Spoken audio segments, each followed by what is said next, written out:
हम तो अपने मुआशरे में और अपनी समाज में फैली हुई बुरी बिदअतों को भी छोड़ने के लिए तैयार नहीं हैं। हमारे बाप दादा जो करते आए हैं वही हम करेंगे, हमारे बाप दादा जो करते आए वही करेंगे। ये नए मुल्ला मौलवी जब से पैदा हो गए तब से ये नए नए मसले बताने लगे हैं। ये सूरत हाल आज हमारे दरमियान आ गई है, ये सूरत हाल आज हमारे दरमियान चली हुई है। कोई चीज हमारी मस्जिद में आज हो रही है, बंद हो जाती है, फिर दोबारा चालू हो जाती है। हम अपने बाप दादा की राइज करदा बिदअतों को हम खत्म नहीं कर पा रहे हैं। ईमान और इस्लाम के लिए हम अपनी जान क्या कुर्बान करेंगे, हम क्या छोड़ेंगे। हजरत हाजरा की तरह अपने शौहर को कौन औरत छोड़ने के लिए तैयार होगी, और कौन आदमी ऐसा होगा जो अपने बच्चे को इस्माइल की तरह छोड़कर चला जाए और फिर पलट कर भी ना देखे। हम भी जाते हैं तो एक उम्मीद होती है कि चलो बीवी सऊदीया जा रहे हैं, इस बच्चे ही के लिए तो जा रहे हैं, तुम्हारे लिए तो जा रहे हैं, लेकिन 1 साल के बाद आ जाएंगे, 2 साल के बाद आ जाएंगे। लेकिन वो भी घर में सारा इंतजाम करने के बाद आप जाते हैं और सऊदी जाने के बाद पैसे वगैरह भेजते रहते हैं। यहां तो कुछ नहीं है, अंधेरी रात में क्या होगा, सत्तू और पानी के अलावा कुछ नहीं है, वो भी 2 दिन के लिए बाद क्या होगा, मेरी बीवी क्या करेगी, मेरा बच्चा क्या करेगा। जरा तसव्वुर कीजिए इस पोजीशन में अपनी बीवी और बच्चे को छोड़ना। हम तो अपनी बिदअतों को कुर्बान नहीं कर पा रहे हैं, नहीं छोड़ पा रहे हैं। हमारे बाप दादा जो करते चले आ रहे हैं वो हम करते रहेंगे। वही बात लौट फिर के आती रहती है कि मौलाना साहब क्या किया जाए।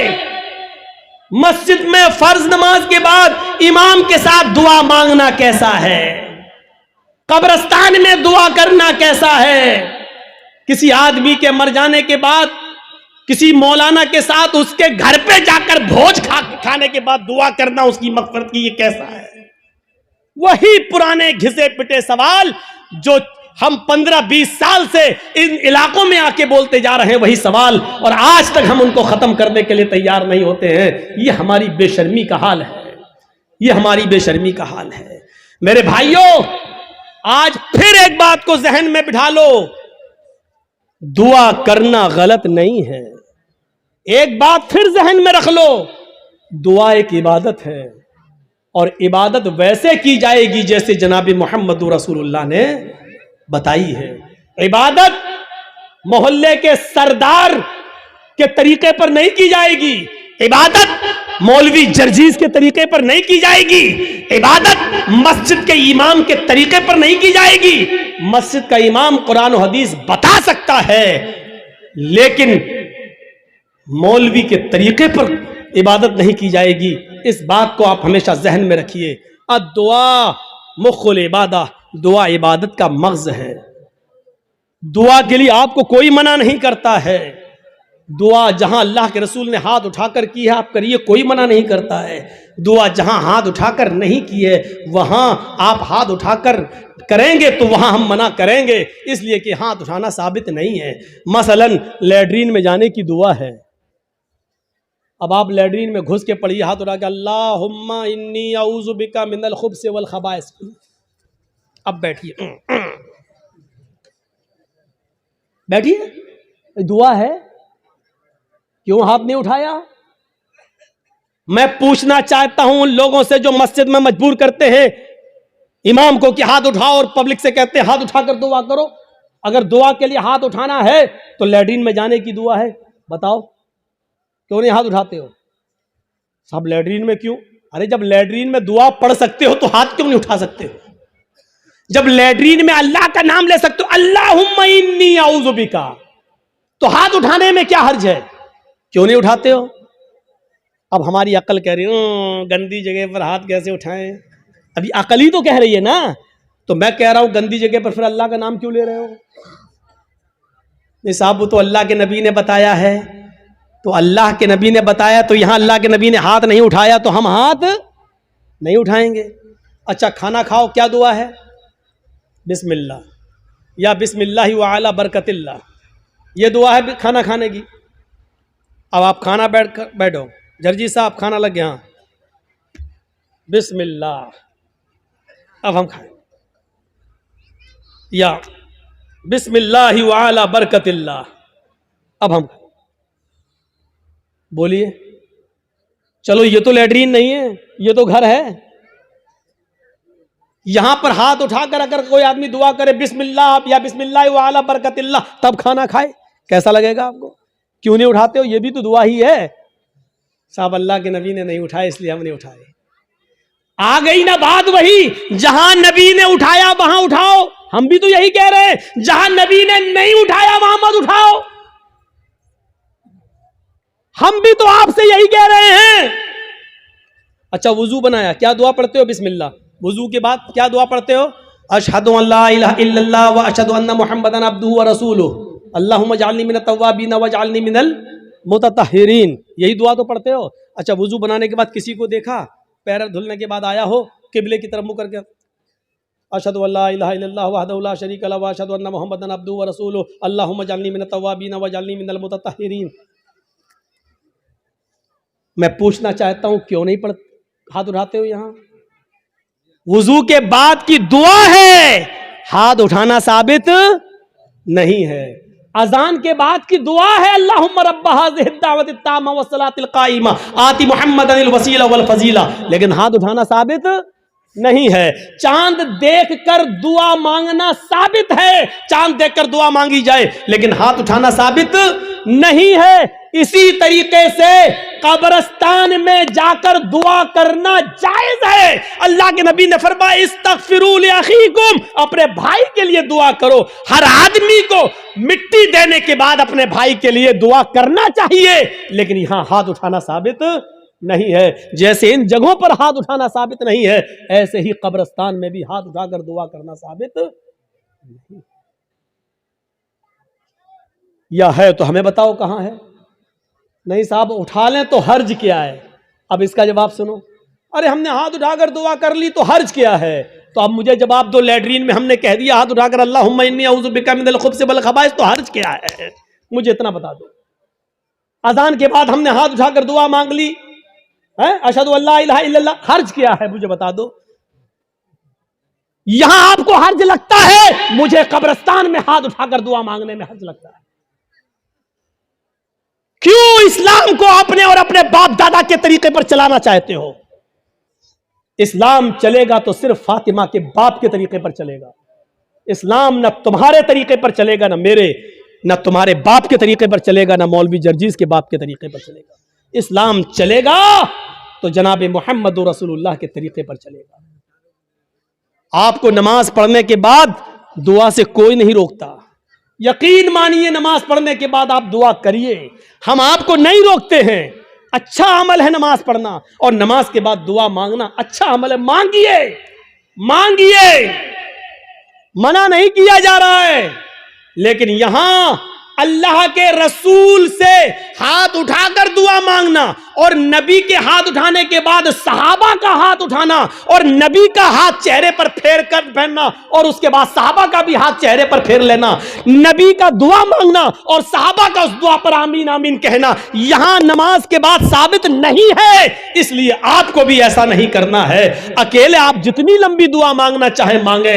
आपकी बेटी बड़ी है, शादी के रिश्ते आते टूट जाते हैं, नमाज के बाद दुआ मांगिए, अल्लाह मेरी बेटी को कोई दीनदार रिश्ता अता फरमा दे। आपकी रोजी रोटी में बरकत नहीं, अल्लाह मुझे मेरी रोजी रोटी में बरकत दे। आपको जितनी दुआ मांगना मांगो, ये 2 मिनट वाली दुआ को रस्म मत बनाओ मेरे भाई। इमाम साहब ने कहा अस्सलाम वालेकुम बरहमतुल्लाह, अस्सलाम वालेकुम बरहमतुल्लाह, अल्लाहुम्मा आमीन, आमीन, पीछे कर आमीन आमीन आमीन आमीन। अबे ये कौन सी दुआ है? और 2 मिनट में ला इलाहा इल्लल्लाह मुहम्मदुर रसूलुल्लाह, 2 मिनट में तेरी भी जरूरत पूरी हो गई, 2 मिनट में उसकी भी हो गई। वहां इमाम कह रहा अल्लाह मेरी रोजी रोटी में बरकत दे, आप कह रहे हैं आमीन। अरे फायदा तो इमाम का हो रहा, आपका क्या हो रहा है मुझे बताओ? वो इमाम तो अपनी दुआ कर रहा है?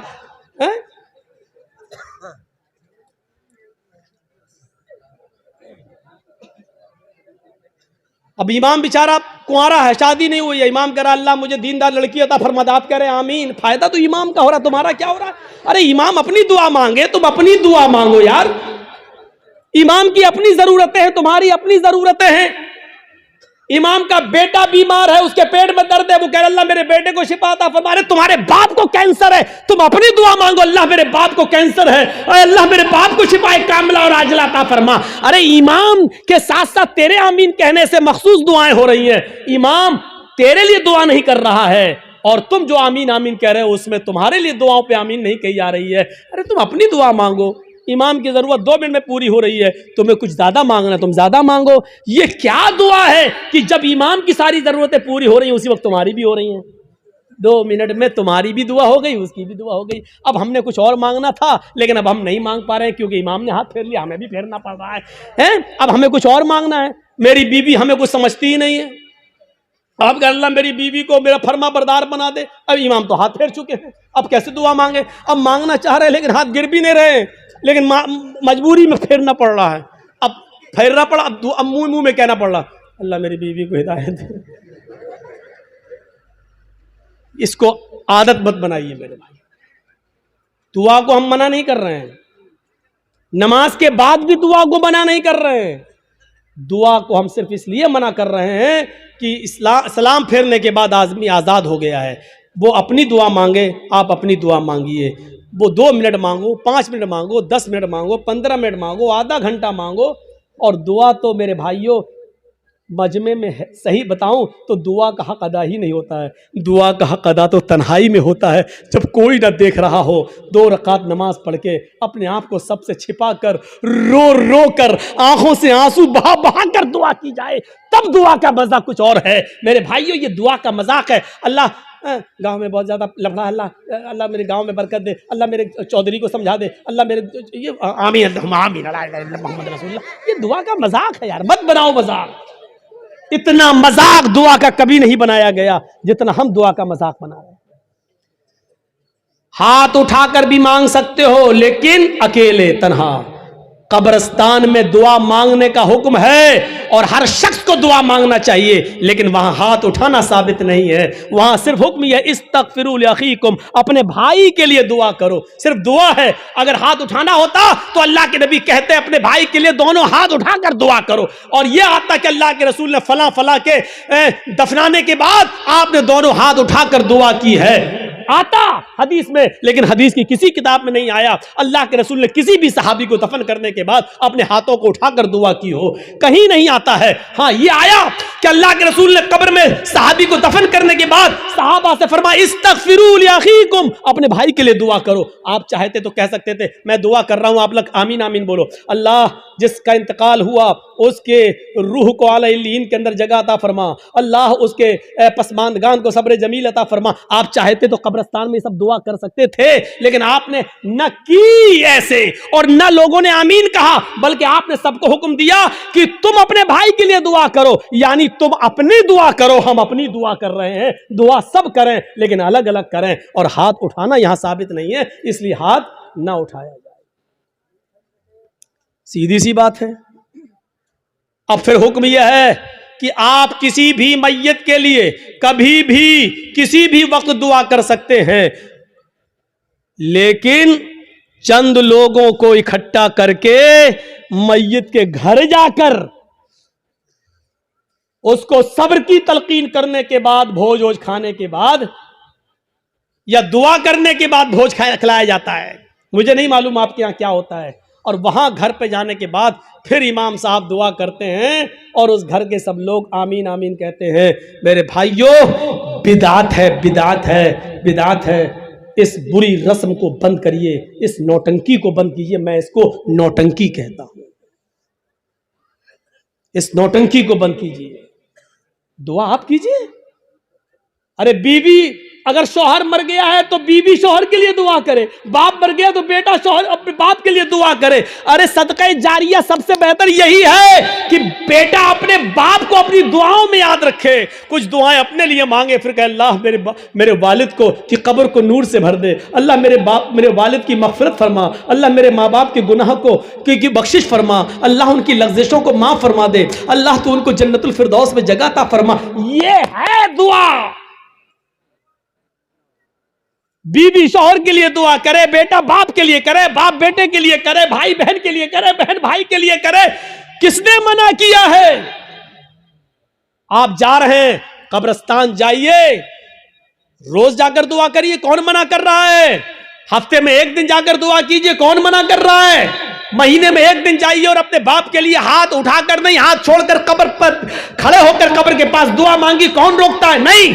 लेकिन आप पूरे साल ना जाएं, सिर्फ ईद के दिन ईद की नमाज पढ़ने के बाद कब्र पे जाकर दुआ मांगे और इसको मामूल बना लें, यह गलत है। आप किसी दिन को मुतय्यन करके दुआ करेंगे तो वही चीज बिदअत हो जाती है। आप आज मांग लीजिए, कल मांगिए, 2-4 दिन बाद मांग लीजिए, मुतय्यन मत करिए, रोज दुआ मांगिए कब्र पे जाके, कोई मना नहीं करता है। और कब्र पे जाके दुआ इसलिए मांगने जाइए आप कि वहां जाएंगे तो आपको अपनी मौत याद आएगी, वरना दुआ मांगने के लिए कब्र पे जाना जरूरी नहीं है। दुआ के लिए आप अपने घर से भी दुआ कर सकते हैं। मेरे भाइयों, मेरे बाप इटावा में हैं और मेरे पास फोन आ जाए और वो बीमार, मैं इस जलसे में भी दुआ कर सकता हूं। आपके डिस्ट्रिक्ट मालदा में रहकर क्या मेरे लिए दुआ करो। अब आपसे भी कह सकते हैं कि मेरे वालिद के लिए दुआ करो कि अल्लाह ताला में जर्जी साहब के वालिद को शिफाए कामला और आजला अता फरमाए। कोई बुराई की बात नहीं है। दुआ के लिए किसी के घर जाकर ही दुआ की जाए या कब्रिस्तान जाकर दुआ की जाए, ये जरूरी नहीं है। लेकिन अगर आप जाएंगे तो आपको अपनी मौत भी याद आएगी कि एक दिन हमको भी इस जगह आना है, इसलिए आप अगर जाते हैं तो ठीक है।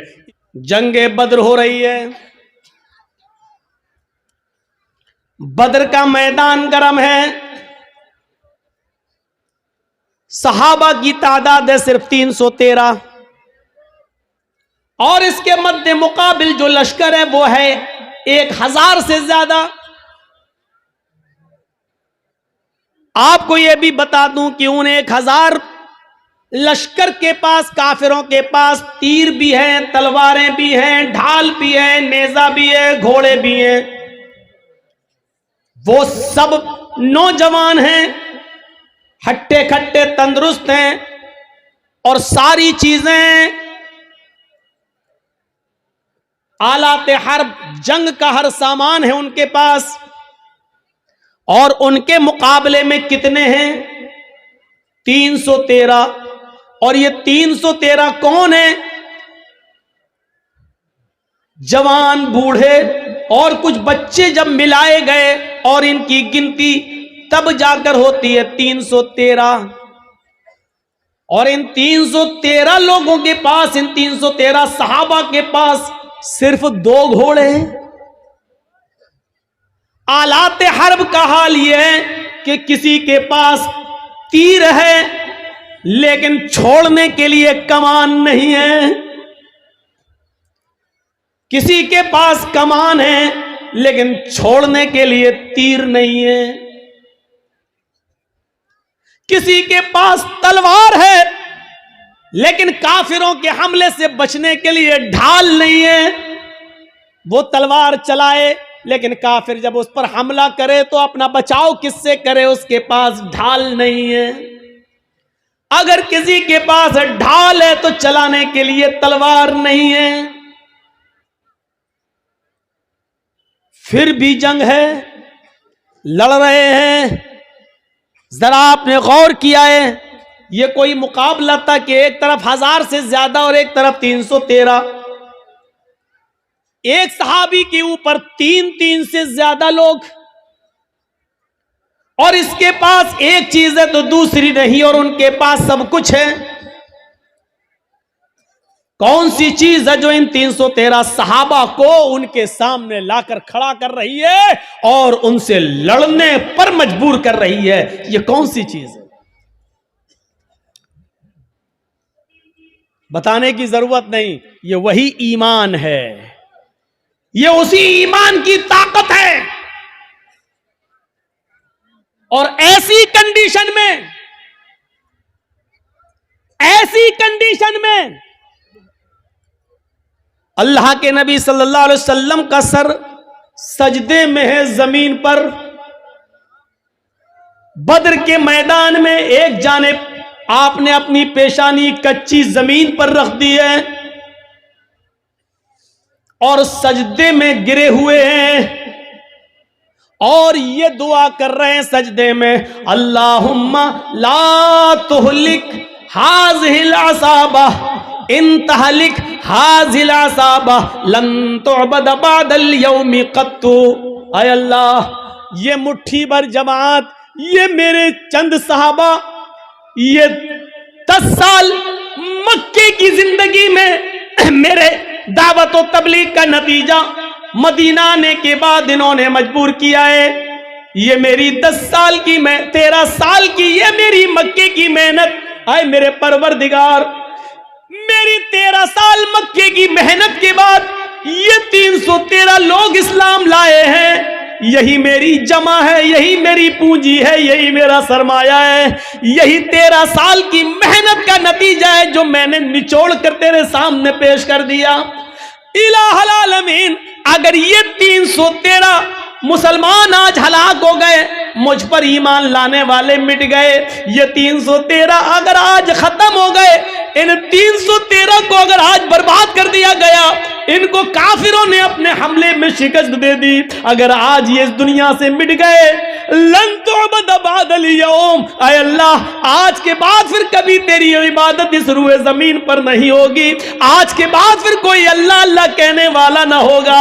आज के बाद फिर इस जमीन पर कभी सजदा न किया जाएगा। अल्लाहु अकबर की निदा आज के बाद नहीं आएगी। आय अल्लाह अगर तू चाहता है कि कयामत की सुबह तक तेरा नाम तेरा दीन बाकी रहे, तो इन 313 मुसलमानों की हिफाजत फरमा।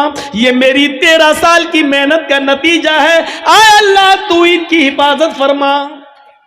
ये नबी की उस वक्त की दुआ भी थी जो सजदे में आपने पढ़ी थी। सजदे में अकेले और तन्हा सजदे में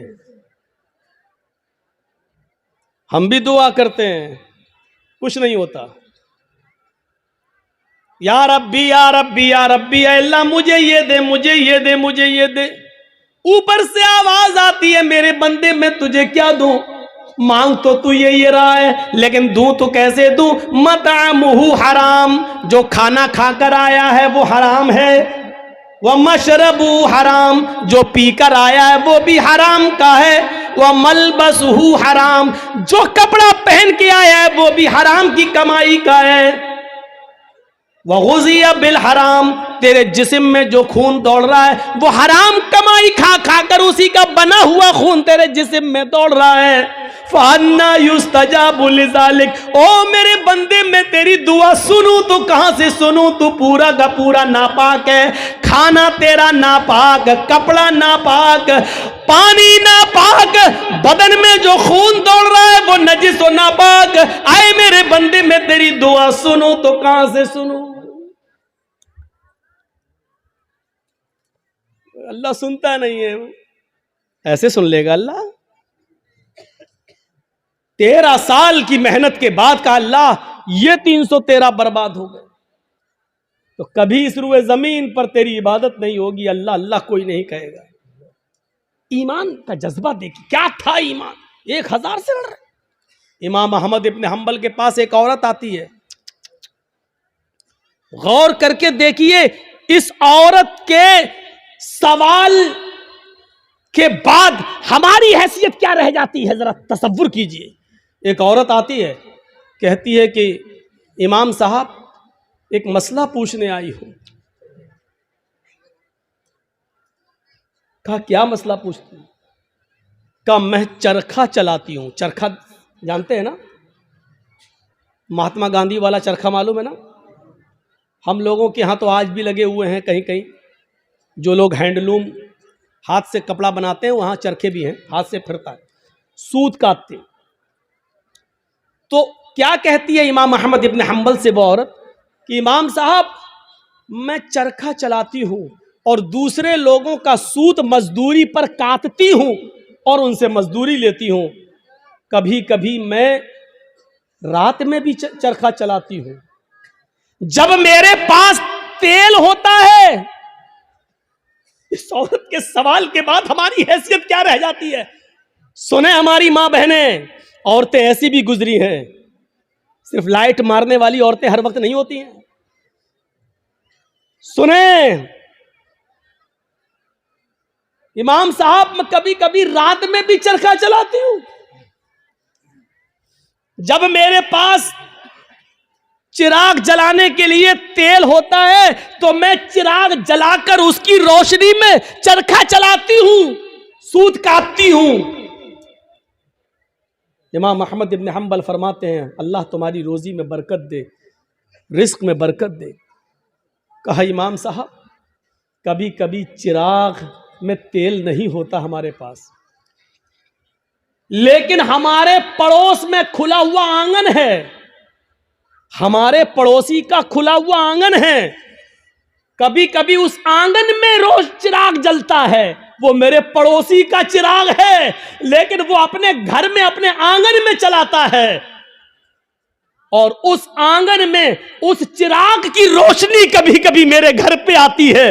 अगर मैं उस रोशनी में चिराग जला सूत फिरा लूं, उस पड़ोसी की रोशनी में अगर मैं सूत फिराऊं, चरखा चलाऊं, तो उस पड़ोस की रोशनी से जो सूत में फिराऊं और उसकी कीमत में मैं अपने मालिक से लूं, तो यह कीमत मेरे लिए हलाल होगी या हराम होगी? क्या मैं उस रोशनी में जो चरखा चलाकर जो पैसा कमाऊं, वो मेरे लिए जायज होगा या नाजायज होगा? तसव्वुर करो, इमाम अहमद इब्न हंबल गश खा के चक्कर खा के गिर जाते हैं कि इस दुनिया में, इस दौर में ऐसी औरतें भी मौजूद हैं जो तकवे का ऐसा मायार अपने अंदर पैदा की हुई हैं, इस ऐसा मायार अपने अंदर पैदा की हुई हैं। इस तकवे की रोशनी में जरा तसव्वुर करो, हम कहां हैं, हमारी रोजी क्या है, हमारा माल क्या है, हमारी इनकम क्या है, हमारी इनकम आ कहां से रही है? इस औरत के सवाल के बाद हम तसव्वुर करें कि हम कहां खड़े हैं। फिर कहते हैं कि ये हमें परेशान कर रहा, वो हमें परेशान कर रहा, फला का अज़ाब। कुछ नहीं, हमारे आमाल हमें परेशान कर रहे हैं, हमारे करतूत हमें परेशान कर रहे हैं, हमारी बदअमली हमें परेशान कर रही है। अहमद इब्न हंबल रहमतुल्लाह अलैह ने कोई जवाब नहीं, सिर्फ इतना कहा, अय अल्लाह की बंदी, अगर तुम्हें लगता है, तुम उससे मांगने तो नहीं गई हो, तुमने चोरी तो नहीं की है, अगर उसके आंगन में रोशनी जल रही है और वो तुम्हारे आंगन में आ रही है, तो मेरे हिसाब से, इमाम अहमद इब्न हंबल ने कहा, उस रोशनी में, चिराग की उस रोशनी में अगर तुम सूत काट लेती हो, तो मेरे हिसाब से कोई गलत तो नहीं है, लेकिन फिर भी अगर तुम परहेज करो और बचो, तो ये तुम्हारे लिए ज्यादा बेहतर है। ये अहमद इब्न हंबल का जवाब, जबकि चोरी नहीं थी, वो जला रहा है, दरवाजा नहीं है, आंगन से आंगन मिला हुआ है, और उसके आंगन से उस चिराग की रोशनी यहां आ रही है, तो इसमें भाई आप ये लाइट जल रही है, अब इधर रोशनी जा रही है, तो उस आदमी का क्या कसूर है? तुम अगर चाहते हो कि मेरी रोशनी मेरे घर तक रहे, तो तुम्हें अपने घर का इंतजाम करना है, लेकिन अगर आपके घर की रोशनी और आपके बल्ब की रोशनी मेरे घर आ रही है, और आप ये कहें कि अपना मेरी रोशनी तेरे घर क्यों आ रही है, हट अपना घर तोड़, तो आप गलत है ना। जरा तसव्वुर करो, अहमद इब्न हंबल ने, जब वो औरत जाने लगी, वो बूढ़ी औरत, तो अहमद इब्न हंबल रहमहुल्लाह ने लोगों से पूछा कि ये जिस बाप की बेटी है, इसका बाप कोई मामूली शख्स नहीं होगा, ज़रूर किसी अच्छे और नेक बाप की तरबियत होगी जिसने ऐसी नेक बेटी पैदा की है। ज़रा तसव्वुर करिए, नबी अकरम की दुआ इसलिए कबूल हुई क्योंकि आप सरापा रिज़्क़ हलाल इस्तेमाल करते थे। सहाबा की इसलिए मदद हुई उस जंग बदर में क्योंकि किसी सहाबी ने माले हराम को अपना लुक़मा नहीं बनाया। मेरे भाइयों, 1000 का लश्कर फिर मगलूब होता है और 313 सहाबा को फतह होती है। ये 313 सहाबा जो लड़े, ये कौन सी चीज थी? ये वही ताकत थी, वही स्पिरिट थी। कौन सी?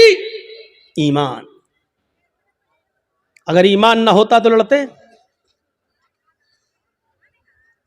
कुछ ना कुछ देर के लिए भी मानना पड़ेगा कि इस लड़की ने जो जज्बात में आके नारा लगाया था कर्नाटक में, इसके अंदर भी कुछ ईमानी हरारत थी, तभी तो ये अल्लाहू अकबर का लफ्ज निकला है। इसका इनकार नहीं किया जा सकता। और बाद में पता चला कि उस बच्ची का बाप आलिम है, वो एक मौलाना की बच्ची है, तो जाहिर बात है कि तरबियत तो अच्छी रही होगी। वरना आजकल सियासी लीडरों की लड़कियां कहाँ नारा लगाएंगी अल्लाहू अकबर? वो तो वक्त के धारे में बहते हैं, वो तो हिंदू लोगों का वोट लेने के लिए मंदिर में टीका भी लगवा लेंगे। वो तो मूर्ति के सामने भी खड़े हो जाएंगे क्योंकि हमें इनका वोट चाहिए। तो तरबियत का भी फर्क होता है। हम अपनी औलाद को कौन सी तरबियत दे रहे हैं, कैसी तरबियत होनी चाहिए, इस पर हमें गौर करना चाहिए। जंगे खंदक के बारे में कभी सोचा आपने? जंगे खंदक में कितने मुसलमान थे? आपसे अगर सवाल करें तो शायद बहुत कम लोगों को मालूम हो। सिर्फ 3000 सहाबा, 3000, और इन 3000 सहाबा का मुकाबला कितने काफिरों से था, कितने यहूदियों से था? 10,000 का लश्कर। कोई तकाबुल है? कोई मुकाबला है? एक तरफ 3000, एक तरफ 10,000। वो हथियारों से लैस, ये बेचारे फुल हथियार नहीं। इन 3000 सहाबा को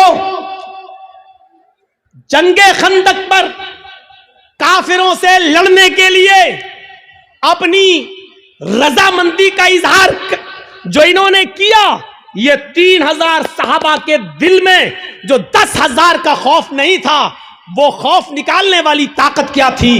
अगर आपसे सवाल करें तो मेरी इतनी तकरीर के बाद जो 1 घंटे से ज्यादा बोलते हुए मुझे हो गया, आप इस नतीजे पर पहुंच गए होंगे कि 3000 सहाबा जो 10,000 के मुकाबले में खड़े हुए हैं और लड़ रहे हैं, ये सिर्फ ईमान की ताकत थी। वो 10,000 से नहीं डर रहे हैं, वो सिर्फ ईमान की ताकत है। उनके दिलों में अगर डर है तो सिर्फ एक अल्लाह का डर है। वो किसी का खौफ उनके दिलों में मौजूद नहीं है, और जीते। उनको फतह हुई, उनको कामयाबी मिली। हम ये सारी चीजें भूल जाते हैं, हमें इस बात का एहसास नहीं होता है। तो भैया जल्दी निकल जाओ, बताओ ये कहां जा रहा होगा? इसकी तो शादी भी नहीं हुई है, कहां भाग रहा है?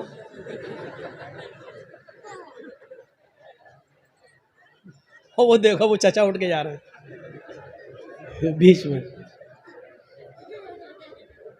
बीच में जब कोई उठता है तो मुझे पता नहीं क्यों इतना डर लगता है। एक बार हैदराबाद में प्रोग्राम कर रहा था ना, तो बीच में एक आदमी उठ गया, तो मुझे पता नहीं, उठा पेशाब करता है, सीधे आया, मेरा माइक पकड़ के और माइक वाइक फेंक दिया उठा के। और फिर उसके बाद अंडे चले, टमाटर चले, जूते चले, चप्पल चली। तो उस दिन से एक दहशत तो होती है ना, फिर बीच में उठ रहा कि फिर कोई खड़ा ना हो जाए। तो वो उस दिन से ये है बस भाई, जिसको उठना हुआ करे वो पीछे बैठा करे, जब चाहे तब निकल जाए। जो आदमी आगे बैठते उनको मालूम है ना उनको कितनी बार पेशाब आता है, ज्यादा आता तो पीछे बैठो। और मेरी तकरीर हो रही है, पता नहीं पेशाब क्यों नहीं रोक पाते हैं आप लोग। लोग तो दिल की धड़कनें रोक लेते हैं। एक बार डॉक्टर के पास गया, डॉक्टर मेरा, हमने कहा डॉक्टर साहब जरा वो देख लीजिए मेरा पल्स। बोला नहीं तुम्हारा तो हाई होगा। हमने कहा अरे देख लीजिए डॉक्टर साहब, उसके बाद दवा। लेकिन ना मैं मान नहीं सकता, हमें वो थर्मामीटर लगाने की जरूरत ही नहीं है, आपका पल्स देखना ही नहीं है। आपका वो क्या बोलते हैं उसको, बीपी, वो आपका हाई होगा, वो कुछ बड़ा ही होगा, नीचे नहीं हो सकता है। मैंने कहा डॉक्टर साहब सुन पड़ रहे हैं, हाथ पैर जरा कपकपी सी हो रही है। कहता कि जब आपकी तकलीफ सुन के हम लोगों के लेवल हाई हो जाते हैं, हम लोगों का बीपी हाई हो जाता है, तो आपका कैसे लो हो सकता है? उसने चेक नहीं किया, अल्लाह की कसम चेक नहीं किया, ऐसी दवा दी। बोला आपका नहीं करेंगे, हमें कसम है हम भी नहीं करेंगे आपका, और नहीं किया। पता नहीं, वो देखो बेचारे, देखो अब क्या करेंगे घर जाकर। अच्छा जितना बोलते हैं उतना और लोग उठते हैं। थोड़ी देर बैठ जाओ भाई, थोड़ी देर बैठ जाओ। अब उनको क्या बोले हम,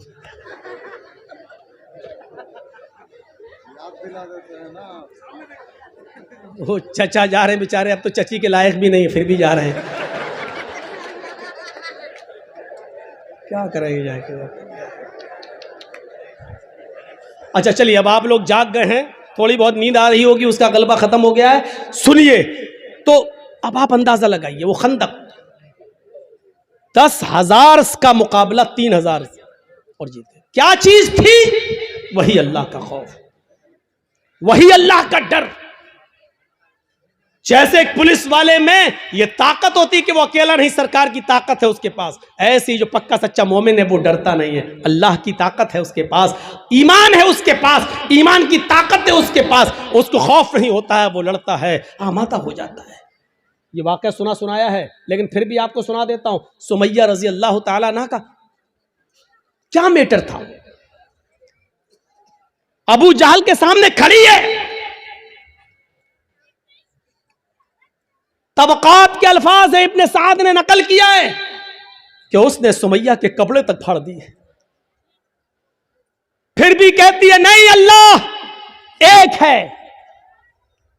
अबू जहल ने नेजा लिया, नेजा,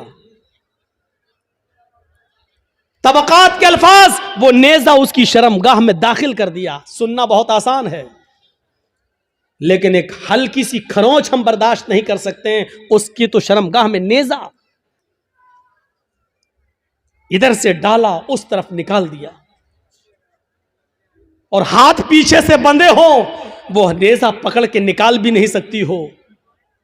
और ऐसी कंडीशन में भी देखिए ईमान की ताकत क्या, वो ये नहीं कह रही अल्लाह मेरी हिफाजत फरमा, अल्लाह मुझे बचा ले इस दुश्मन से, ये नहीं कह रही है। उसकी जबान से जो जुमले निकलते हैं वो जुमले ये, या रब्बी सब्बित कदमी अला दीनिक, ऐ अल्लाह इसकी दी हुई सजाओं पर मेरे कदमों को साबित रखना, मेरे ईमान पर, कहीं इसकी सजाएं मुझसे मेरा ईमान न छीन ले। जान जा रही जाए, रूह निकलती निकल जाए, लेकिन ईमान, मेरी आखिरी हालत में ईमान ना निकल जाए, कहीं ऐसा ना हो कि इसकी दी हुई तकलीफें मैं झुक जाऊं और इसकी बात मान लूं और ईमान से हाथ धो बैठूं, ऐसा ना हो कहीं। सब्बित कदमी अला दीनिक, ऐ अल्लाह अपने दीन पर, अपने इस ईमान पर मेरे दिल को साबित कदम रखना, मेरे कदम को साबित रखना, मैं बहकने ना पाऊं, ईमान मुझसे न छीन लिया जाए। ये दुआ उसके मुंह से निकलती है। हम लोग तो जलसा खत्म होने के बाद कहते हैं अल्लाह जब तक जिंदा रखना ईमान पर, इस्लाम पे रखना, और जब खात्मा हो तो ईमान पर हमारा खात्मा फरमाना। हो गई तकरीर, खत्म, जाओ। अब 1 साल के बाद जब जर्जी साहब आएंगे तब तक आप इस्लाम पे अमल करेंगे, कोई मर गया तो वो ईमान पर उसका खात्मा हुआ है। हमने सब कुछ दुआओं को ही समझ लिया है। सहाबा किराम सब कुछ करने के बाद दुआ करते थे। अल्लाह के रसूल पहले अल्लाह पर भरोसा किए, 313 लोगों को निकाल के लाए। 313 सहाबा ने अपनी जिंदगी अपनी हथेली पर रख ली, सर पे कफन बांध लिया कि अब घर लौट के नहीं जाना है। 1000 का लश्कर सामने, अब अल्लाह के नबी दुआ कर रहे हैं कि अल्लाह अगर ये 313 मिट गए तो कभी जिंदगी में तेरा नाम लेने वाला कोई नहीं होगा। अब ये तू सोच ले, ऐ मेरे परवरदिगार, इनको जिंदा रखना है या नहीं। अगर तुझे अपनी इबादत बाकी रखना है तो हमारी हिफाजत फरमा, अगर अपनी इबादत बाकी नहीं रखना है तो हम मरते हैं मर जाएं, कोई परवाह नहीं। मेरे भाइयों तसव्वुर करो, हमने क्या किया अपने आप को, बस हराम खाते जा रहे हैं कि अल्लाह हमें हराम खाने से बचा ले। सारी बुराइयां, हम शराब पीते जा रहे हैं, फिर कह रहे अल्लाह हमें शराब की लत लग गई, अल्लाह हमें शराब से बचा ले। अल्लाह के बंदे पहले सब कुछ छोड़ फिर दुआ कर।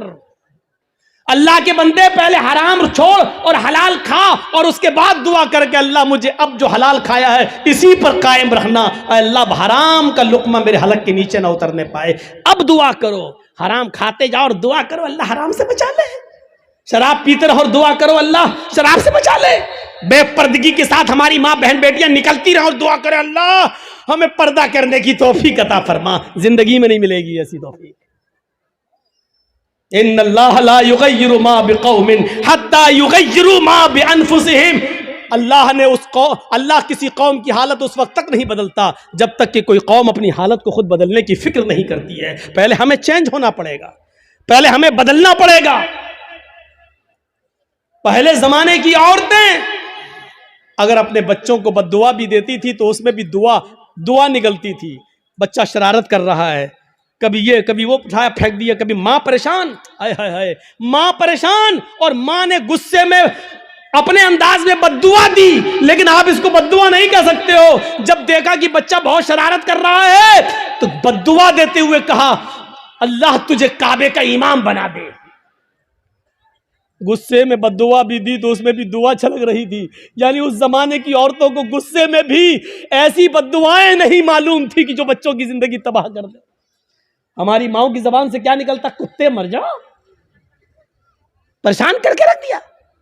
अब कुत्ता कहती जा रही है, अब ये नहीं सोच रही कि कुत्ते की अम्मा कौन हुई, लेकिन कह रही कुत्ते मर जाओ, और पता नहीं क्या क्या वो कह देती है।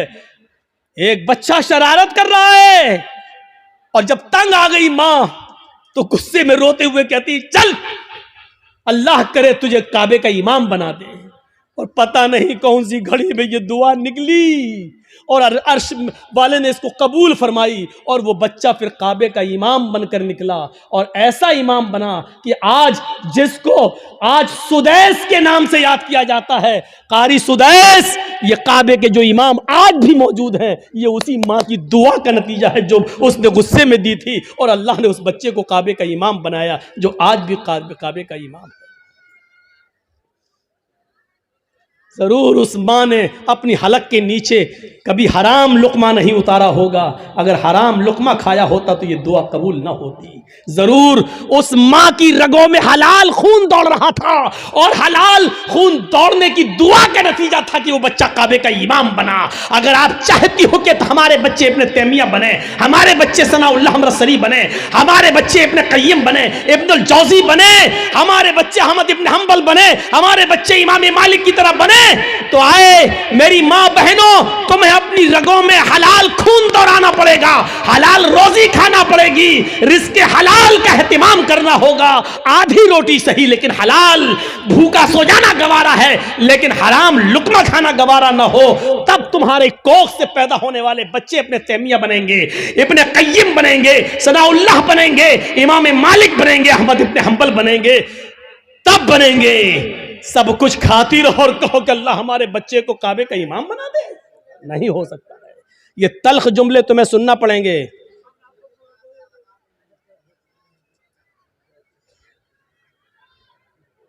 सुनना पड़ेंगे तल्ख जुमले।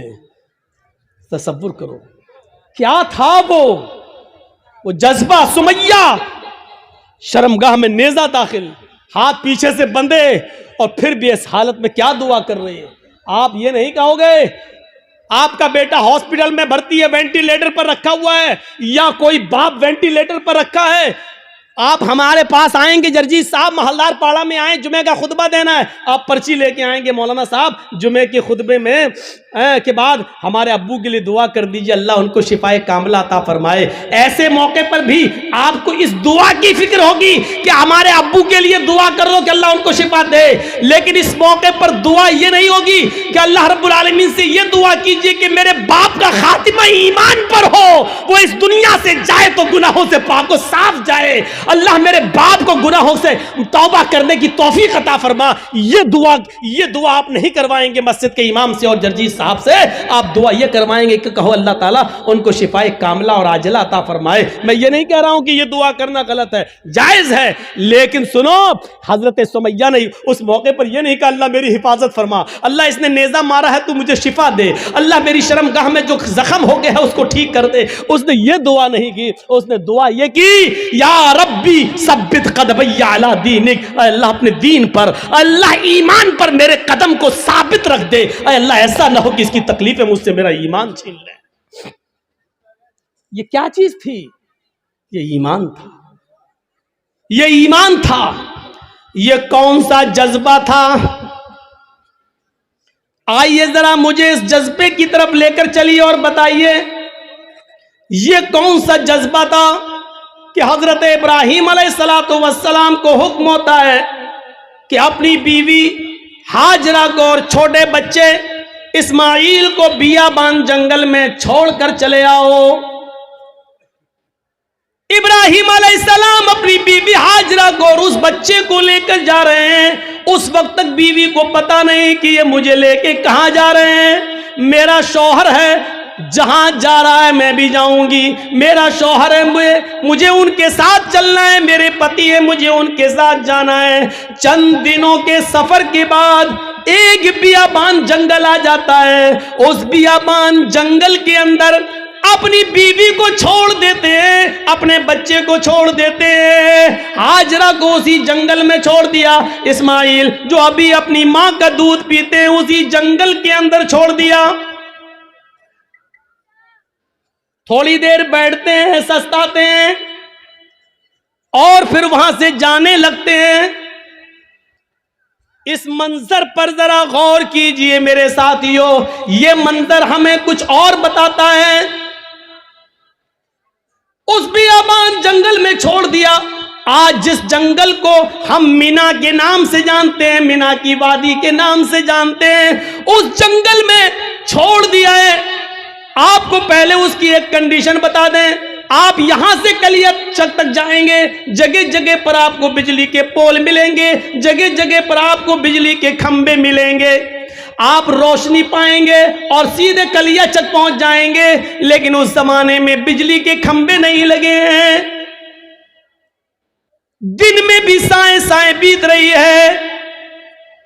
इब्राहिम अलैहिस्सलाम ने, हाजरा ने उस जंगल में दाएं बाएं देखा, बड़े बड़े दरख्त तो लगे हैं लेकिन दरख्तों पर एक चिड़िया भी नजर नहीं आ रही है।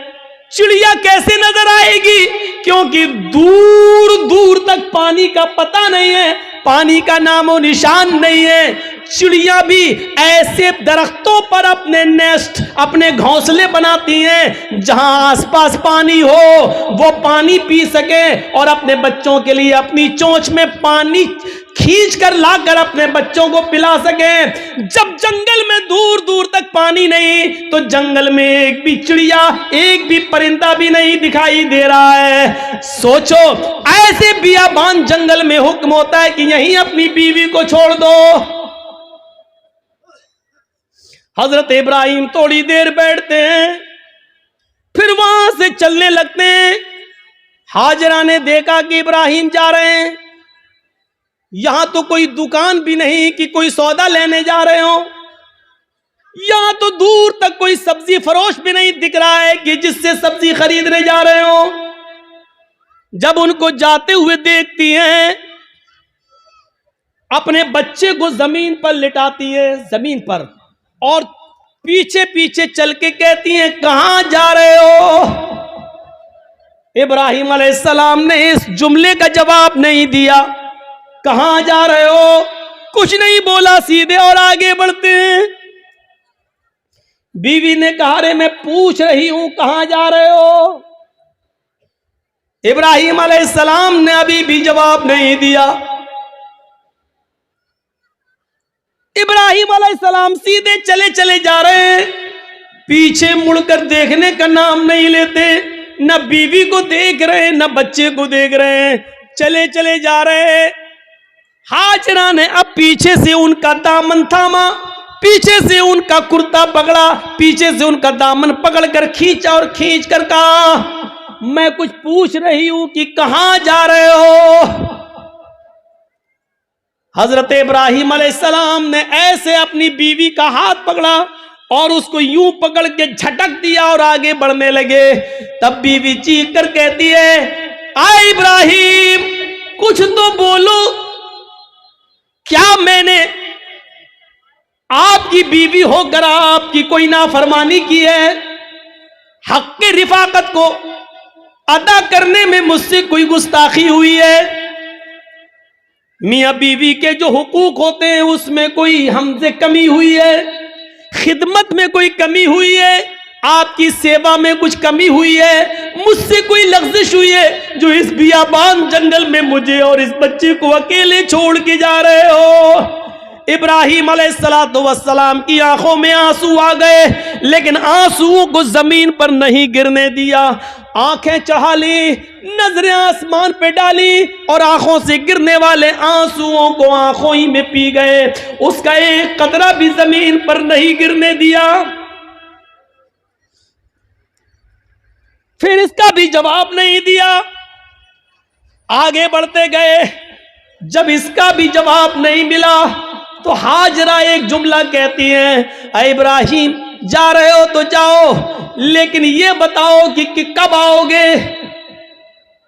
इब्राहिम अलैहिस्सलाम के पास इस बात का भी जवाब नहीं, कुछ नहीं बोल रहे हैं। आगे बढ़ते चले जा रहे हैं, खुशी खुशी लाए, अच्छी बातें करते हुए लाए, बीवी से प्यार भरी बातें करते हुए लाए, लेकिन जब जंगल में छोड़ा तो ऐसे पीठ फेर ली जैसे ये मेरी बीवी ही ना हो। जो पूछ रही है उसका भी जवाब नहीं, बीवी के सवाल भी गलत नहीं है, सही कह रही है कि मुझे अकेले, इस बच्चे को अकेले छोड़ के जा रहे हो, और वो भी इस बियाबान जंगल में, लेकिन जवाब नहीं है। आगे और बढ़ते हैं तो लास्ट में बीवी कहती है, हाजरा हाय इब्राहिम, जब तुम जवाब ही नहीं दे रहे हो, ये भी नहीं मालूम कि कब आओगे, शाम तक आओगे, कल आओगे, 2 दिन बाद आओगे, 1 हफ्ते के बाद आओगे, 1 महीने के बाद आओगे, 1 साल के बाद आओगे, या आओगे ही नहीं। किसी भी सवाल का जवाब जब तुम्हारे पास नहीं है तो मैं इसको क्या समझूं, इसका भी जवाब नहीं। कहती है, आ इब्राहिम मैं आपकी बीवी हूं, मैं आपकी अमानत हूं, पता नहीं आप कब आए, अपनी इस अमानत को किसके हवाले करके जा रहे हैं, ये तो बता दो। आप 10 साल के बाद आए, 20 साल के बाद आए, 1 साल के बाद आए, 2 साल के बाद आए, और अगर मैं जिंदा रहूं और मेरी इज्जत व आबरू न बच सके, जैसे एक बादशाह ने मेरी इज्जत व आबरू से खिलवाड़ करना चाहा, लेकिन अल्लाह की मदद की वजह से वो नहीं कर सका। आए वो अगरचे सारा थी, दूसरी बीवी थी, और उसके बदले में फिर उसने हमें भी दे दिया एक लौंडी की शक्ल में, जिसको आपने अपनी बीवी बना लिया। आए इब्राहिम मुझे ये बताओ कि अपनी अमानत को किसके सुपुर्द करके जा रहे हो, अगर मेरी इज्जत व आबरू महफूज न रही, मुझे किसके सुपुर्द करके जा रहे हो। बीवी जवाब कहती है, इला मन ततरुकुना, आ इब्राहिम आपने मुझे किसके हवाले किया है, हमें किसके जिम्मे सौंप के जा रहे हो, इस अमानत का जिम्मेदार कौन है। जब हाजरा ने यह कहा, कुरान के अल्फाज, इला मन ततरुकुना, आपने मुझे किसके सुपुर्द किया है, आपने मुझे किसके हवाले किया है, तब इब्राहिम अलैहिस्सलाम अब इसका जवाब देते हैं, लेकिन हाजरा की तरफ देख कर नहीं, बच्चे की तरफ देख कर नहीं। अगर पीछे घूमूंगा बीवी की शक्ल दिखेगी, मासूम बच्चे को देख लूंगा तो कहीं बीवी की और बच्चे की मोहब्बत मेरे दिल में ना आ जाए, और फिर मैं जिस काम के लिए अल्लाह के हुक्म से जा रहा हूं उस काम से कहीं मैं रुक ना जाऊं। ईमानी ताकत देखिए, ईमानी इस ताकत की वजह से वो बीवी को नहीं देख रहे हैं, बच्चे को नहीं देख रहे हैं। बीवी की मोहब्बत है, बच्चे की मोहब्बत है, लेकिन ईमान की ताकत देखिए, क्या कहते हैं, न बीवी को देखना गवारा, न बच्चे को देखना गवारा, और बीवी कह रही है कि मुझे किसके सुपुर्द करके जा रहे हो, इस जंगल में तो चिड़िया भी नहीं है, हमें इस जंगल में रात होगी, खतरनाक जानवर भी तो आ सकते हैं, मेरा क्या होगा, मुझे बताओ, मुझे किसके सुपुर्द करके जा रहे हो। इब्राहिम अलैहिस्सलाम ने कदम आगे बढ़ाते बढ़ाते, चलते चलते जवाब दिया, इल्लल्लाह, आए मेरी बीवी, मैंने तुझे और तेरे इस बच्चे को, मैंने तुझे और अपने इस बच्चे को अल्लाह के सुपुर्द कर दिया, अल्लाह के हवाले कर दिया है। यानी अल्लाह ने मुझे छोड़ने का हुक्म दिया, मैंने अल्लाह के हुक्म से तुझे छोड़ा, इस बच्चे को छोड़ा। मैं कहां जा रहा हूं मुझे पता नहीं, अल्लाह जहां ले जाएगा मैं जाऊंगा, जो हुक्म देगा मैं करूंगा, कब आऊंगा इसका भी कोई पता नहीं, जब तक उसकी इजाजत हुक्म ना होगा मैं नहीं आऊंगा। आए मेरी बीवी, मैंने तुझे और इस बच्चे को अल्लाह के सुपुर्द कर दिया है, अल्लाह के हवाले कर दिया है। अब इब्राहिम अलैहिस्सलाम की बीवी का भी जवाब सुनो। जब देख लिया कि मेरे शौहर ने मुझे अल्लाह के सुपुर्द कर दिया तो उसके ईमान की कैफियत देखो। अब हाजरा के अंदर भी अल्लाह का नाम सुनकर जो ईमान पैदा हुआ, जो ईमानी ताकत आई, अब वो उस जंगल के खतरों से नहीं डर रही है, उस बियाबान जंगल से नहीं डर रही है, उस जंगल के अंदर रात में कितने खतरनाक जानवर आएंगे उनसे नहीं डर रही है। इब्राहिम से कहती है जब आपने मुझे अल्लाह के सुपुर्द कर दिया, अल्लाह के हवाले कर दिया, जाइए, अब आपको रुकने की जरूरत नहीं है। इज़ल्ला युज़िउदल्लाहु अबदा। आए इब्राहिम, मेरी तरफ से और बच्चे की तरफ से बेफिक्र हो जाइए, चिंता मत करिए, घबराइए नहीं। अल्लाह हमको जाए नहीं करेगा, अल्लाह हमको बर्बाद नहीं करेगा, अल्लाह हमारा नुकसान नहीं करेगा, क्योंकि आपने मुझे अल्लाह के हवाले कर दिया है, अल्लाह के सुपुर्द कर दिया है। ये होती है ईमान की ताकत जो आज हमारे अंदर नहीं है। ये ईमान जब हमारे अंदर नहीं है तो जिल्लत तो आएगी, रुसवाई तो आएगी। अल्लाह ने इसी ईमान के बारे में कहा था, वला तहनु वला तहज़नु व अंतुमुल अअलौना इन कुंतुम मोमिनीन। हम इज्जत देंगे, बुलंदी देंगे, लेकिन ईमान पहले पैदा करो अपने अंदर, मोमिन बनकर दिखाओ। हाजरा ने मोमिना बनकर दिखाया, इब्राहिम ने मोमिन बनकर दिखाया, तो अल्लाह की मदद भी आई और बुलंदी भी मिली। अब देखो अल्लाह की मदद कैसे आती है। जब ईमान इनके अंदर पैदा हो गया, इब्राहिम ने अपने ईमान का हक अदा किया, हाजरा ने भी ईमान का हक अदा किया। अभी तक पीछे पीछे दौड़ रही थी कि बताओ मेरा क्या होगा। लास्ट में कहती है कि मुझे किसके सुपुर्द करके जा रहे हो। जवाब मिला अल्लाह के। फिर हट जाती है और कहती अब जाओ, हमारे और बच्चे की तरफ से बेफिक्र हो जाना, अल्लाह ने जो हुक्म दिया उसको करिए, अल्लाह हमें जाए नहीं करेगा, अल्लाह हमें बर्बाद नहीं करेगा। वो उस बियाबान जंगल में रुक जाती है, उसी जंगल में रहने लगती है। गौर करो कि उस जंगल में 2 या 3 दिन के लिए ही पानी था, 2 या 3 दिन के लिए सत्तू था, इसके अलावा हाजरा के पास कुछ नहीं था। सत्तू खत्म हो जाते हैं, पानी खत्म हो जाता है, कोई काफिला भी वहां से गुजरता नहीं है। क्यों कोई काफिला गुजरेगा? कोई बस्ती भी आबाद नहीं है, दूर दूर तक पानी का पता नहीं है। मैं मां हूं, 2-4 दिन भूखी प्यासी रह सकती हूं, लेकिन ये मासूम बच्चा है जो मेरा दूध पीता है, जब मुझे कुछ मिलेगा नहीं तो दूध बनेगा कैसे? मैं खाऊंगी तो दूध बनेगा, जब दूध बनेगा तो बच्चा पिएगा। मैं प्यासी हूं, 2-4 दिन रह सकती हूं, लेकिन बच्चे को प्यासा कैसे रखा जा सके? गौर करो, तमाम शक्को शुबहात उस औरत के दिल में है, लेकिन अल्लाह पर भरोसा है, ईमान है अल्लाह की जात पर। अपने बच्चे को लिटाती है, कहती है चलो कोशिश करके देखती हूं पानी मिल जाए। दाएं देखा, बाएं देखा, उसको कुछ नजर नहीं आ रहा था। सामने एक पहाड़ी नजर आई, उस पहाड़ी के ऊपर चढ़ जाती है, अपने बच्चे को जमीन पर छोड़ती है, उस पहाड़ी के करीब जाती है। उस पहाड़ी का नाम है सफा। उस पहाड़ी पे चढ़कर, ऊंचाई पे चढ़कर नीचे की तरफ देखती है।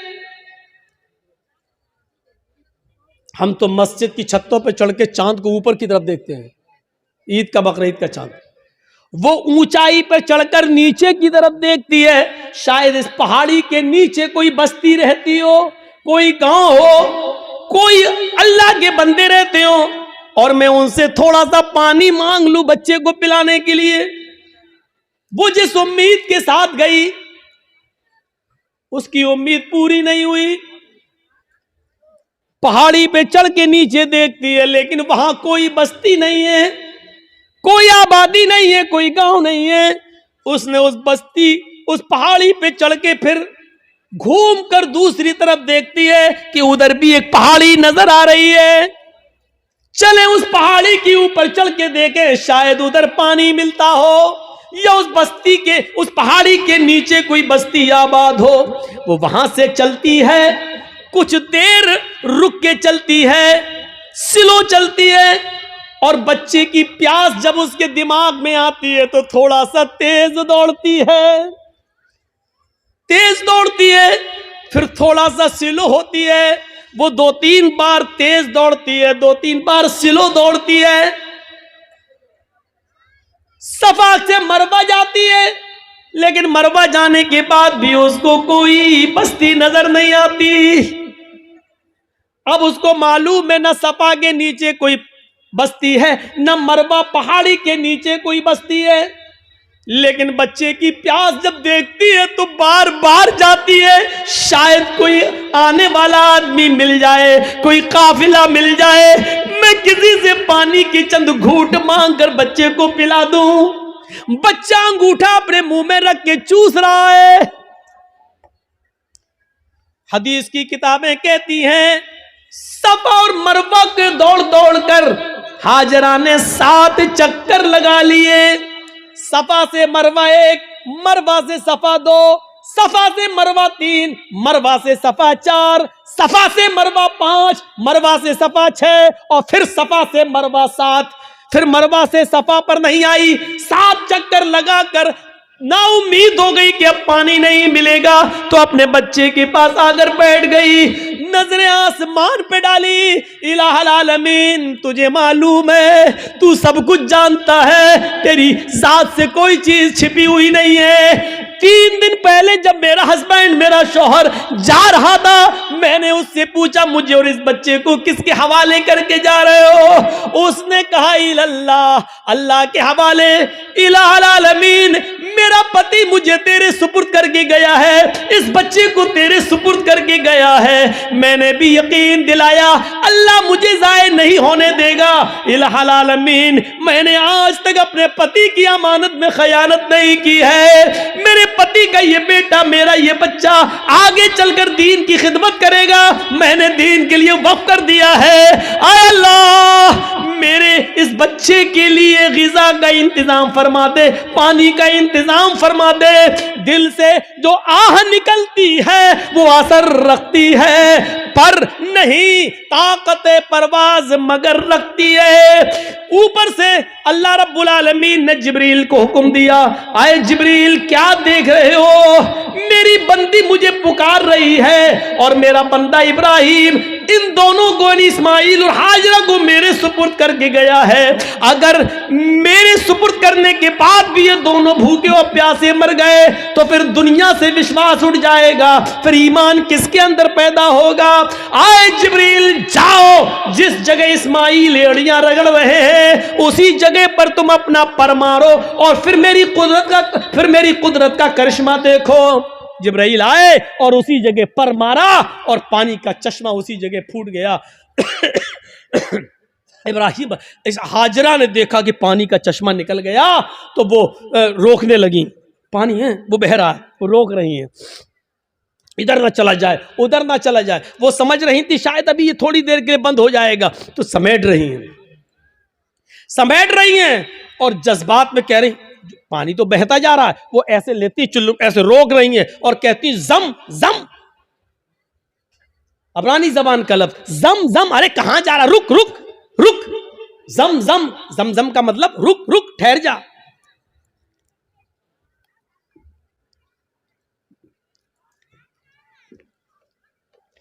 ठहर जा, रुक जा, कहां जा रहा, रुक। ये जमजम का लफ्ज भी अल्लाह के रसूल को इतना पसंद आया कि आपने जमजम के लफ्ज को जमजम ही रहने दिया, इसके लिए कोई अरबी का लफ्ज इस्तेमाल नहीं किया। रुक रुक, पानी नहीं रुकता तो उन्होंने मुडेर बांध दी, वही मिट्टी से इकट्ठा करके ऐसे बनाती चली गई, मुडेर बांध दी। अल्लाह के नबी ने एक बार खुतबा दिया था और कहा था अल्लाह हाजरा पर रहम फरमाए, अगर हाजरा ने मुंडेर न बांधी होती तो अल्लाह उस पानी को पूरी दुनिया में फैला देता। और जो चीज़ पूरी आम हो जाए तो उसकी कदर कम हो जाती है। आज देख रहे हो ना, हमारे मुल्क में भी बहुत से लोग एक पानी की पूजा करते हैं, गंगा जल, लेकिन चूंकि वो इतनी ज़्यादा तादाद में है कि अब उसकी कोई कदर नहीं रह गई है। बाकायदा गवर्नमेंट को गंगा की सफाई के लिए पैसा देना पड़ता है और गंगा की सफाई की वजह से सरकारें बदल भी जाती हैं, इसने गंगा का ख्याल नहीं रखा है। और कभी कभी गंगा का नाम लेकर लोग बोर्ड भी मांगते हैं, न मुझे आपने बुलाया है न मैं आया हूँ, मुझे माँ गंगा ने बुलाया है। इस तरीके से लोगों को भावुक करके माँ गंगा को माँ कहकर इस तरीके से लोग उसको नीलाम भी करते हैं। एक तरीके से देखा जाए तो इस तरीके से आज उस पानी की क्या कदर है। लोग उसमें पेशाब भी कर रहे हैं, पैखाना भी कर रहे हैं, लेटरिन भी कर रहे हैं, सब कुछ हो रहा है उसके अंदर है? इसीलिए उसकी सफाई के लिए पैसा मांगा जा रहा है, ये किया जा रहा है, वो किया जा रहा है। लेकिन जमजम को देख लो आज कितनी कदर की नजरों से देखा जाता है। आज भी सऊदिया में होने के बावजूद भी आप देख लीजिए उस पानी की कैसी कदर है, उस पानी की इज्जत कैसी है। और उस पानी की खुसूसियत यह है कि जो लोग 5 साल पहले हज करके आए हैं और जमजम लेके आए होंगे, आज भी उनके घर में जमजम अगर 5 साल पुराना भी रखा होगा तो उसमें न तो कीड़े पड़े होंगे न जरासीम पड़े होंगे। ये एक कैफियत, ये एक कशिश रखी है अल्लाह रब्बुल आलमीन ने उस पानी के अंदर। ये जीता जागता मौजज़ा, चश्मा जारी हो गया। ईमान था तो अल्लाह ने इज्जत भी दी, ईमान था तो अल्लाह ने बुलंदी भी दी। ईमान की ताकत होनी चाहिए। और इतना ही नहीं, अब आप कहोगे कि हाजरा को इज्जत क्या मिली? इज्जत नहीं मिली। वो हाजरा जो ईमान की ताकत की वजह से इब्राहिम को छोड़ देती है और अपने बच्चे के लिए पानी की तलाश में सफा से मरवा के चक्कर लगाती है। 7 चक्कर लगाए। मैंने कहा था शुरू में, कभी स्लो दौड़ती है, कभी तेज दौड़ती है। अल्लाह के रसूल सल्लल्लाहु अलैहि वसल्लम ने हज का रुकन बना दिया है, सफा और मरवा के चक्कर लगाओ। जब तक तुम सफा और मरवा के चक्कर नहीं लगाओगे न तुम्हारा हज माना जाएगा न तुम्हारा उम्रा माना जाएगा। और औरतों के लिए तो खास कर दिया कि तुम तो सीना तान कर अकड़ कर तेज न दौड़ो क्योंकि तुम्हारी बेपर्दगी होगी। लेकिन हाजरा जहां जहां तेज दौड़ी थी और थोड़ा सा अकड़ के ऐसे दौड़ी थी, अल्लाह के नबी सल्लल्लाहु अलैहि वसल्लम ने मर्दों को हुक्म दे दिया कि जब भी वो सफा से मरवा, मरवा से सफा की चक्कर लगाएं तो जहां हाजरा तेज दौड़ी थी वहां उनको भी तेज दौड़ना है, जहां हाजरा स्लो हुई थी वहां तुम्हें भी स्लो होना है। और हाजरा ने जहां सीना निकाल कर दौड़ लगाई वहां तुम्हें भी थोड़ा सा सीना निकालना। अब इतना भी नहीं कि गामा पहलवान लगो है, तो जहां थोड़ा सा हल्का था सीना निकाल के चली थी तुम्हें भी उतना निकाल के चलना है। ये इज्जत दी अल्लाह ताला ने, ये ईमान की ताकत है। ईमान होगा, मोमिन होगे तो हम तुम्हें बुलंदी देंगे। इससे बड़ी एक औरत की इज्जत क्या होगी? किसी भी मजहब के अंदर औरत को यह इज्जत नहीं मिली। हाजरा ने जहां अपना कदम रखा, हर हाजी वहां अपना कदम रखता है। जहां हाजरा दौड़ी थी हर हाजी को वहां दौड़ना पड़ता है। हाजरा ने जितने चक्कर लगाए हर हाजी को उतने चक्कर लगाना पड़ते हैं। और हाजरा के नक्शे कदम को अल्लाह ने अपनी इबादत का एक हिस्सा बना लिया। एक औरत के पैरों के निशान, एक औरत के पैरों की टापें, एक औरत की पैरों की पैरों की धड़कने, पैरों की खटखटाहट को अपनी इबादत का हिस्सा जोड़ दिया है कि जब तक तुम हाजरा की इस अदा को जिंदा नहीं करोगे हमारी इबादत का हक अदा नहीं होगा, तुम हमारी इबादत नहीं कर सकते हो। हाजरा के नक्शे कदम को अपनी इबादत से जोड़ दिया हो, इससे बड़ा मकाम क्या होगा, इससे बड़ा दर्जा क्या होगा? जरा अंदाजा लगाओ। दुनिया की सारी कौमें चीखती और चिल्लाती रहें कि औरतों को इस्लाम ने 4 दीवारी में बंद कर दिया, बुर्के में रखकर उनकी तरक्की की राह में रुकावट बन गए। चीखते रहो, चिल्लाते रहो। हकीकत यह है कि औरत को इस्लाम ने जो इज्जत दी है वो दुनिया का कोई मजहब वो इज्जत नहीं दे सकता है। आप बाप हैं, कितना भी जहेज दे दो अपनी बेटी को, लेकिन आपके मरने के बाद आपकी वरासत में उसको हिस्सा मिलेगा, वो महरूम नहीं हो सकती है। ये याद रखो, बाप की वरासत में से भी हिस्सा मिलेगा। शादी के बाद अगर उसका शौहर मर गया तो शौहर की वरासत में से भी उसको हिस्सा मिलेगा। भाई मर गया तो भाई की वरासत जो छोड़ के गया उसमें बहन को हिस्सा मिलेगा। आप गौर कर रहे हैं? गौर कीजिए। और बेटा अगर मर गया तो बेटे की वरासत में से भी मां अगर जिंदा है तो मां को हिस्सा मिलेगा। गौर कीजिए कि एक औरत की हैसियत और इज्जत क्या है। जो लोग कहते हैं कि अल्लाह मौलाना मेरा बाप मर गए उनके लिए दुआ करना, चाहे कितने मुल्ला मौलवियों को अपने घरों में लेके चले जाओ और दुआएं करवा लो कि अल्लाह मेरे बाप को बख्श दे, अल्लाह इसके बाप की दुआ मगफिरत फरमा दे। अगर आपके बाप के मरने के बाद अगर बाप की विरासत में से बाप की बेटी यानी आपने अपनी बहन को हिस्सा नहीं दिया, बाप की मगफिरत नहीं होगी। याद रखिए, मुल्ला मौलवी दुआ कर करके मर क्यों ना जाएं, बाप की मगफिरत नहीं होगी, चाहे कितनी दुआ करा लो। बाप की विरासत में से बेटी को हक मिलना है, बाप की विरासत में से मिलना है। और चाहे कितना कोई दुआ करे, लेकिन भाई के मरने के बाद बहन दुआ करे कि अल्लाह मेरे भाई को बख्श दे, जब तक भाई के मरने के बाद भाई की विरासत में से बहन को हिस्सा नहीं मिलेगा, दुआ कबूल नहीं होगी और भाई की मगफिरत नहीं होगी। पढ़े बहुत आसान समझ लिया ना। जन्नत जब चाहे अल्लाह जन्नत दे, अल्लाह जन्नत तो मिल नहीं सकती, जन्नतुल फिरदौस दे। मांगते कितनी बड़ी जन्नत है, सबसे आला जन्नत। अभी तो यही पता नहीं कि हमें कोई छोटी से हल्का जमीन का जन्नत का एक मामूली सा टुकड़ा भी मिल जाए, हमारे लिए वही काफी है। वो तो छोड़, जन्नतुल फिरदौस। और हालात ये हैं कि बेटियों का हक मारे हुए हैं, बहनों का हक मारे हुए हैं, बहनों का हक मारे हुए हैं। हालत ये है हमारी। जहेज देकर आप जिम्मेदारी से सबको दोष नहीं हो जाएंगे, जिम्मेदारी से बच नहीं पाएंगे। आपको हिस्सा देना पड़ेगा, आपको हक देना पड़ेगा।